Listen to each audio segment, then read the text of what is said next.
Welcome to the Real Estate Investing Club. This is the place everyday real estate investors gather to share their best stories, biggest insights, and favorite tactics to grow a portfolio of cash flowing properties in today's market. Here's your host, Gabe Peterson.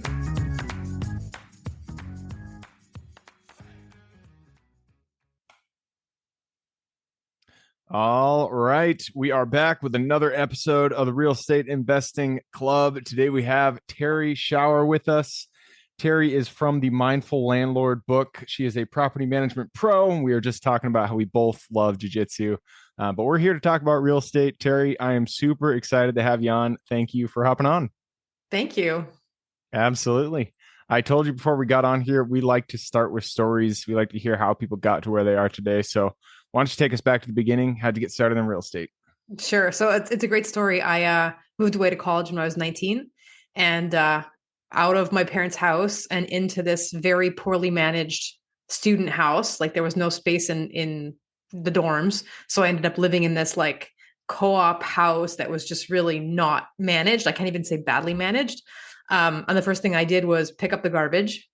And the next day, my housemates voted me house manager. So just from picking up the garbage, that's all it takes. Yeah, like I like, and this is I feel is like one of the qualities a property manager needs to have is like you just take ownership of problems, right? Like you walk in, see something, okay, this is not to my liking. I'm gonna fix it, and then worry about who's responsible after. Yep. I love it.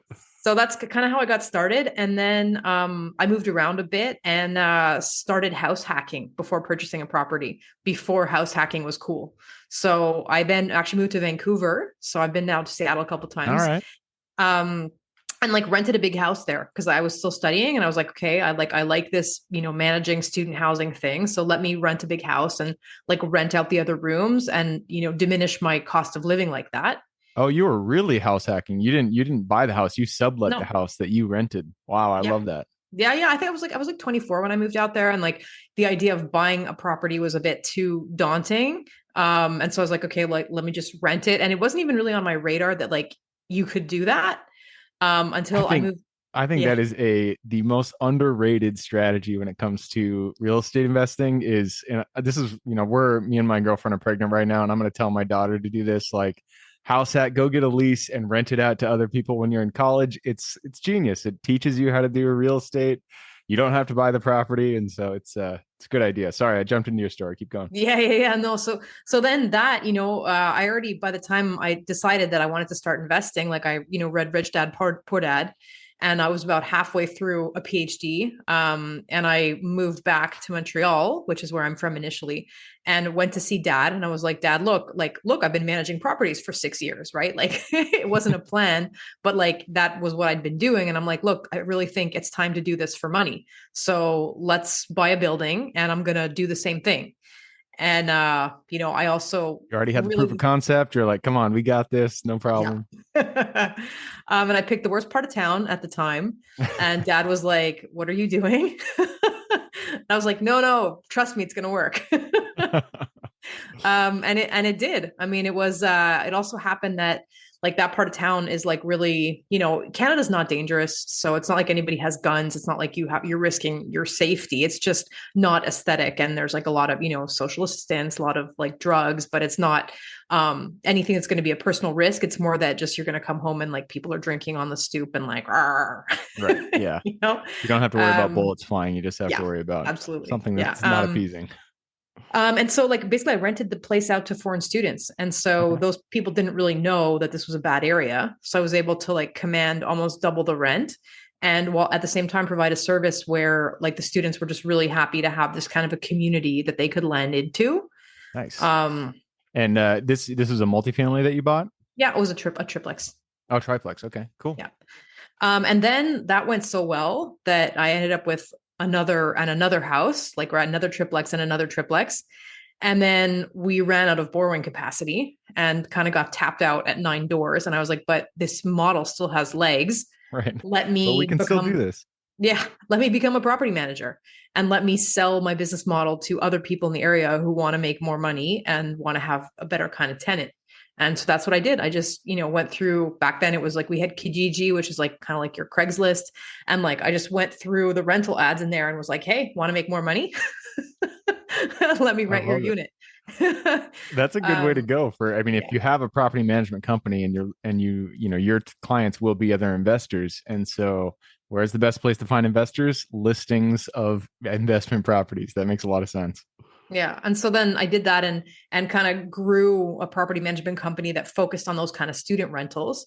And I did that for quite some years until the market here shifted. And basically, one no longer had to do that kind of rental in order to command that kind of rent. So, then I slowly like got out of, basically kept the management units, but just got into like more standard rentals, like renting the whole unit. Okay. Um, and then actually, I became involved with what's called the Real Estate Investors Club up here. Oh man, you're Yeah. trying to steal my name. I actually honestly, like when I looked at the podcast name, I was like, is he on my show or am I on his show? Because my podcast is the Real Estate Investors Club podcast. I love it. Hey, we know how to pick good names. That's all that Yeah. that says. And so like getting involved with basically what is it, like real estate education thing, they hired me to teach property management. But when I Okay. got in there to teach property management, then all of a sudden I'm like, oh, look, this is how you build joint ventures. This is how Mm, you set up financing. This is how you do all these things. And then like my investing just kind of went poof after being in contact with the other coaches there who basically showed me like how to scale my business. And then now I do still manage and I self-manage some of my properties, but like my main hat is that of an investor now and not so much of a property manager. nice. I love it. And I love to hear that trajectory because it's not one that a lot of people take. Most people, when they get into investing, they start as the investor. They're looking for properties, they're looking for deals, and then they hire third-party property managers. But you started as the property manager, and I feel like that is such a good base to have because that teaches you how to underwrite deals better. If all of the little nitty-gritty operational costs that you're going to be running into when you're managing your properties, that really does help with underwriting. So, sounds like you had a really good base to start from. How did you make that transition, from your property management hat to now I'm looking for deals? So are you sourcing the deals yourself or how'd you make that transition into the investment side of the business? Well, it was actually really funny. Like I actually had a fight with one of my clients. So I was managing a sixplex of his and like I managed the hell out of it. Like I made him a lot of money. Like I optimized the whole thing. And I think on percentage wise, he was paying me $300 a month. Oh, wow. That's And nothing. no else, I mean, that's the Canadian rates. That's what it is. But like he was reluctant to pay me that money. Like there was an extra charge where like I put, I don't know, whatever, $100 garbage bins on there. And I had the contractor bring the bins out to the property because he almost got a ticket for the tenants leaving garbage out. And like he had a fight with me over that. And then I was Oh, like, geez. wait a second, like let me just calculate over the last 2 years how much money I made you in optimizing this building. And like I realized that I made him 300K. Yeah. And I'm like, what am I doing? Like, this just makes no sense. And so, like, basically, I called him back and was like, okay, I'm done. Yeah. And then I was like, okay, now I'm not taking on any more management clients unless this is somehow a door into eventually partnering with them. Mm. Um, and then that really, like, I would say for me, finding deals, like the bottleneck on what I'm doing is not so much finding deals. I have like, some people who bring me off markets. I have my broker's license myself. It's more a question of the rate at which my partners are willing to go in on stuff. And I'm pretty conservative in terms of people that I want to invest with, just because I've had early on in my career, I had like a partnership go the wrong way. And Mm. so now like I'm, financially I'm comfortable. And so like, in order for me to do anything else, it has to be where I actually have pleasure doing the business, not because I want to bite off the next huge chunk. So that's where the mindfulness comes in. Yeah, yeah, and that is a good place to be because at the beginning of anybody's career, I feel, especially for me, I wanted to get things done, and so if I felt like it wasn't the best fit for personality or whatever, I was just like, whatever, I need to get this deal done. We're going forward. But once you start to really develop yourself, in your career, you start to realize like those things matter. Having a good partnership where you can trust each other matters quite a bit. So it's good to hear you made that transition. When you said now you're looking for partners, you're looking to partner with, owners of properties. What does that look like on a practical level? Are you partnering as in they're bringing in the capital, they're finding the deal, bringing the capital, and you're managing, and then you guys do an equity split, or how does that generally look for you?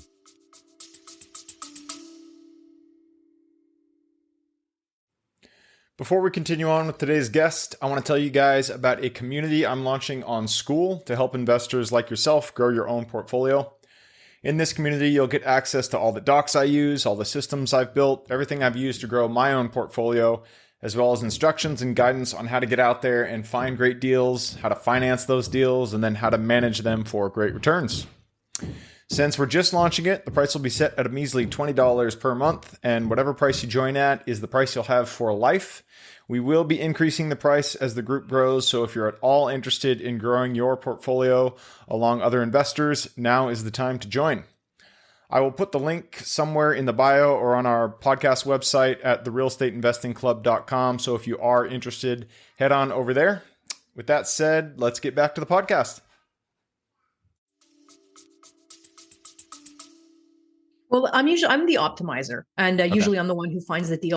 Like I'm the boots on the ground, ear to the ground kind of person. And like my partners tend to be people who have capital to invest, but don't have the time to find the deal and then like look after the fact that it's getting optimized. So that's kind of my niche. And I like most of my deals are in kind of low income areas. So it's also because I know those areas super well. It allows me to be very selective of like, okay, this street is a good idea. This specific neighborhood is a good idea, but like that, it's still too sketchy. So. Okay. Yeah, that makes sense. So let's go a little bit farther into like the nitty gritty of management. And I kind of want to focus in on, you already mentioned low income is kind of your niche there. And that's something that a lot of people shy away from. There is obviously great deals in any metro, or if it's a metro that's growing, there's going to be good deals no matter the socioeconomic area of that metro that you're investing in. So I guess when you are identifying a property in a low income area that can be a good deal, what are the red flags and the green flags that you look for to let you know that this is going to be a good investment, even though it's in a bad area? Mm-hmm. Well, so, I mean, because my strength is property management, I look for buildings that are poorly managed. Okay. And so that could be tenants not paying. So you look at their P&Ls and you're like, where are you spending too much? You're spending $3,000 a month on garbage. Why are you doing that? That kind of thing. No, it's more the tenants. Because so like we have very strong rent control here. And so it's to look at, okay, like so the building has low rents, like very typically, when the owners don't have any more strategies to optimize, then they look to liquidate. Right. And so like, you're going to see a building that's sold like way below what its normal value should be because the multiples of revenue are so low because the revenue is so low.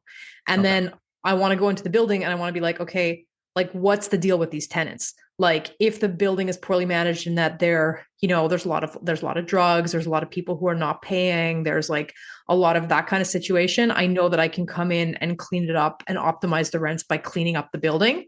What might be less of a good opportunity for me is like if it's, let's say, a bunch of senior citizens, like because like rent control is very strong when you've had people who are in units for 25 years, but the building is like super quiet and stable. There's kind of no way to turn those units over without kind of strong arming people. And like, that's not my business model. Like I want to up the standard of management, give the remaining residents a better quality of life and get rid of people who are not behaving properly. But I don't want to put grandma and grandpa out on the street. So yeah, absolutely. And I feel like that's a good mentality to go into any property that you're managing, regardless if it's multifamily or commercial or anything like that. You mentioned rent control. I'm curious. This is more just out of my own curiosity. What does it look like up there in Canada for rent control? Like, what is? Can you guys only increase rent by 20%? In the year, or what does it look like? That's cute. Okay, so the government basically puts out a base calculation every year that we have to adhere to. This year was 2.9%. Wow, and that's even if. Like, so if this person has been at your property for 25 years, they started and they're renting at 500. Now market rents are 2,000. They can only go 2 point whatever percent from 500. 2.9%. Yeah. Wow, Yeah. that's crazy. Yeah. Okay. And it's even more communist than that. Like there's a government spreadsheet, and basically like you have to input all your building expenses, and the government spreadsheet shoots you a number at the end. And that's the amount you're allowed to increase your rent by. So like the, basic coefficient is 2.9, but like once you put your expenses in, it might end up being 3.5. And then you send your tenant the calculation and their increase letter, and then the tenant can refuse it. And if they refuse it, then you have to go to court in order to prove the amount that you requested. And so that's our, and between units, you're not supposed to increase your rent. Like when a tenant leaves, you're supposed to respect the 2.9%. There's workarounds, but like that's the law. Wait, wow, I did not Yeah. know that. So I mean, that is generally a way to increase rents and to get around those type of rent controls, to get rent up to market, is by having a tenant leave and then just, making the new street rate the market rate. And so you guys can't do that. If it's 500 from this lady who's been there for 25 years, it has to be 500 for the next person. Technically, I mean, there's workarounds, and that's kind of my job. But if the new tenant gets a hold of the old lease, and we have to actually write the old amount on the new lease. And so like if they get a hold of the old lease, they're going to take you to court, and you're going to end up fixing the rent at $505. So, wow, that is crazy. It's crazy. Well, yeah, I guess, I live in Seattle, and we have pretty, when it comes to America, we have pretty strong, tenant friendly laws. But I don't think it's as bad as that. So that is, definitely interesting. And you learn something new every day.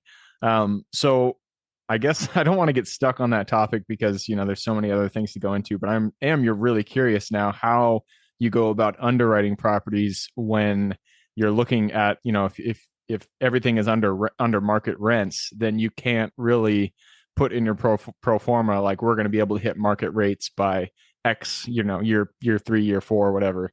You basically have to stick with what's already there. And so there aren't really a lot of opportunities to increase your revenue.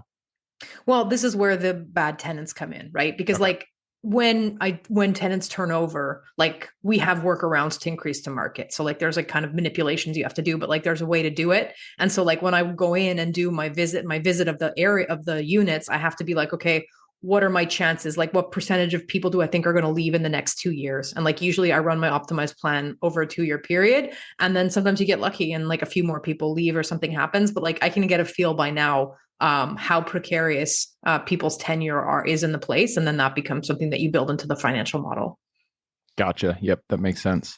One thing I always like to ask property managers or people who were property managers and other investors about their properties is what improvements that they see allow them to increase the rent the most when they purchase a property. So when you're buying a property of all this capex that you need to do to the property, what are the things that you generally see give you the highest return on your investment when you finally buy it and do your capex improvements?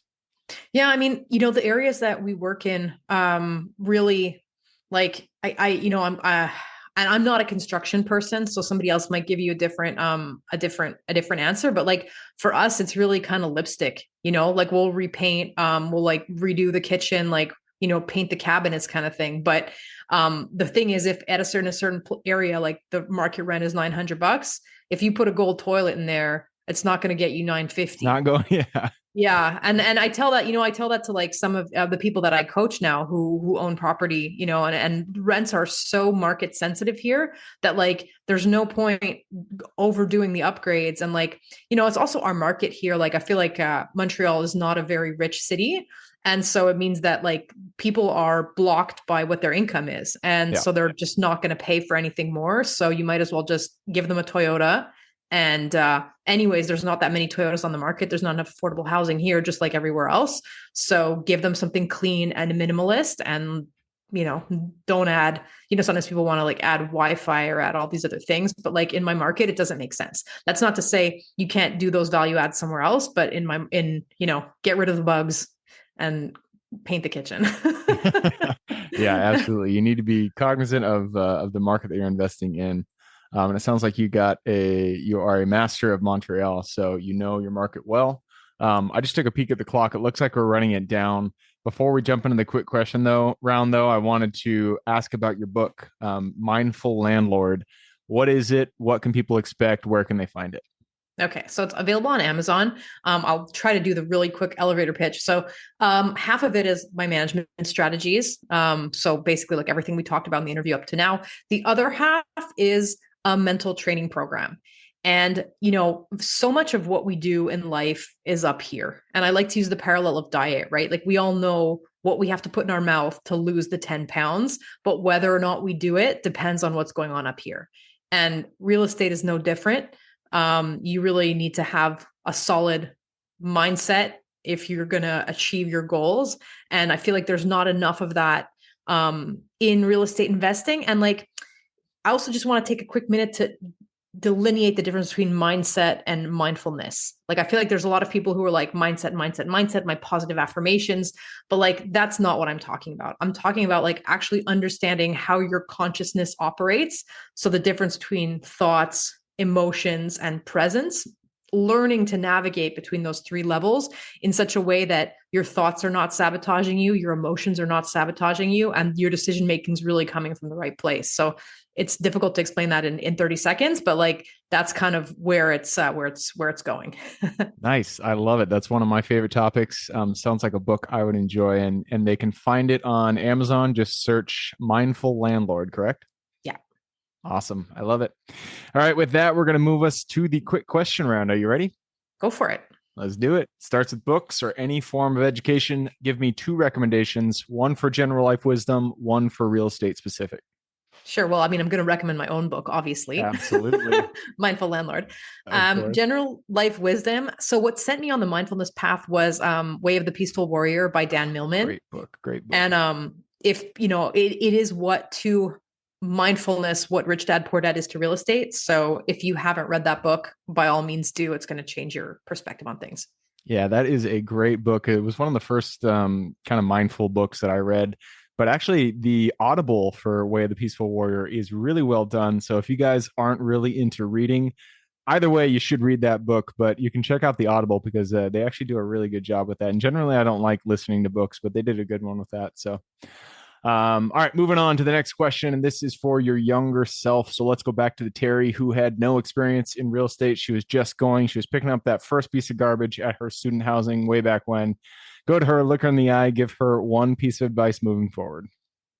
So realize that your network is going to grow with you. And I think this for me, like, and other people who start out when they're really young, it's very difficult because your friends don't have money. Your friends are not into the same stuff as you. And so whereas older investors might be able to tap into their network that has retirement money saved, capital, it's a real uphill battle when you're 22 years old and you're trying to buy a property or raise capital or like appear credible, because like I had to try to appear credible as a property manager. And so it's that time is on your side. Don't give up because you have a young face, and just trust that by the time you're 30, you're going to be like way ahead of everybody else. That is great advice. Your network grows with you. And that's something that I've noticed. I'm 36 now, and I've noticed that over the last 10 years, even. It's just, we were all poor in our early 20s, but as time goes on, we all start to have money. And so you don't really realize that when you're just starting out. Moves us to the next question, and this is about your business. Our businesses live and die based on the people who are working in them. And so we're not talking about specific people, but I do want to know the first 3 positions you hired for, and would you hire them in any other order if you started again today? So probably not. So I hired first a rental agent, an admin assistant, and a bookkeeper.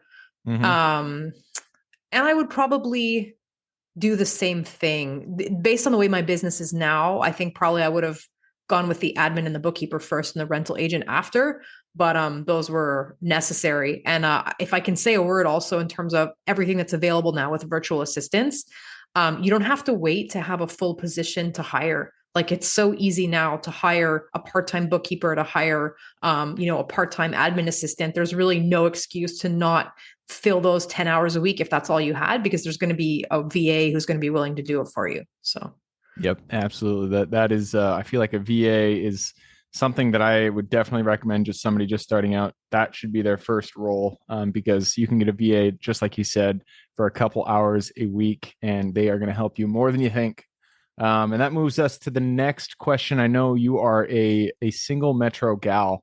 But this question is about, usually I say the US, but we're going to say the world right now. There's a lot of metros out there, a lot of opportunities to invest. So what is one metro that's not your backyard that you are most excited about investing in today?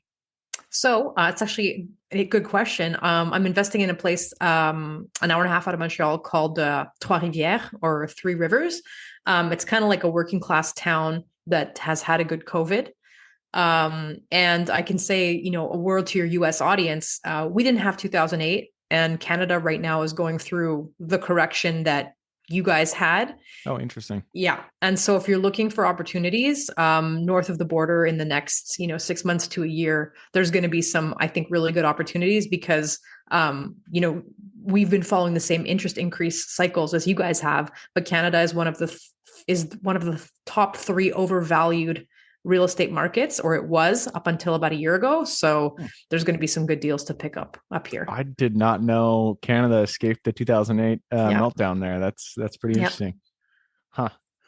All right, moving us on. And this is about finding good deals. That is how every real estate transaction starts, is the actual property itself. So what's your favorite way to find good deals? So I have a broker's license. So most of my stuff comes off the MLS. I know it's boring. But because I have the business model of working in areas that a lot of people don't want to touch, that's worked for me. I do also have, I don't know if you guys have the same word, like bird dogs. So people who are, out there looking for deals, and because they know the kind of properties that I'm interested in, they'll bring me a deal, and then they take a small percentage to bring me off markets. And that's really what I do. I don't have a farming system. And I think in terms of, your business model and picking the things that you're good at, like for me, I don't want to start a prospecting team. Like that's not what my business is about. My business is about managing poorly managed properties and bringing them up to a good standard. And so I don't want to dilute myself with deal flow, trying to be the deal flow myself. So yeah. Yep. Makes sense. You focus in on what you're good at.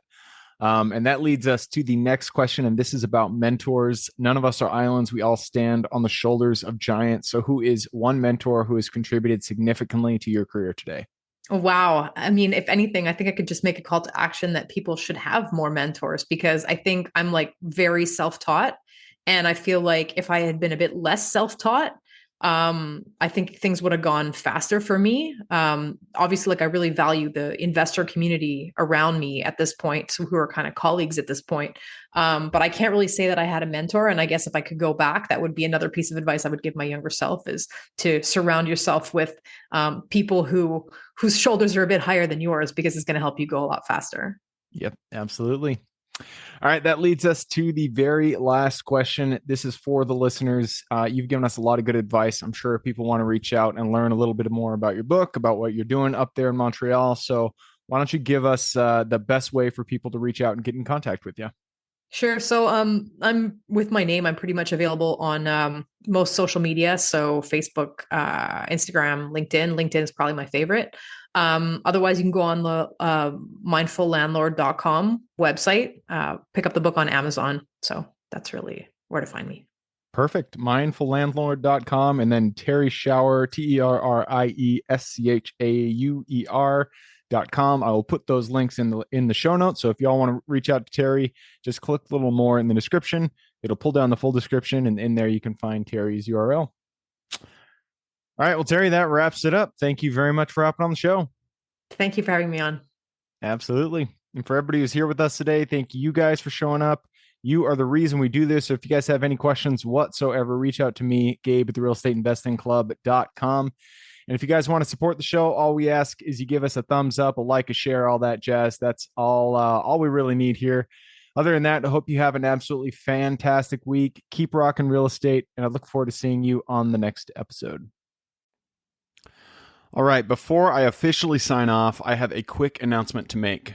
If you're interested in becoming a passive investor in one of my deals, my own company, Kaizen Properties, is looking for capital partners for our upcoming projects. We invest in what are known as recession-resistant assets, mainly self-storage facilities, mobile home and RV parks, and industrial properties.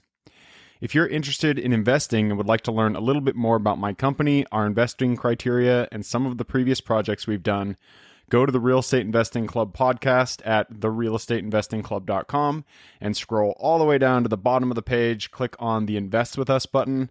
That'll pop up the investor form. Fill that out, and we will reach back out to you as soon as we can. Or if you prefer a little bit more of a personal touch, you can reach out to me at gabe@therealestateinvestingclub.com. So really, that is it. Again, it was a pleasure hanging out with you guys during this episode, and I look forward to seeing you on the next episode.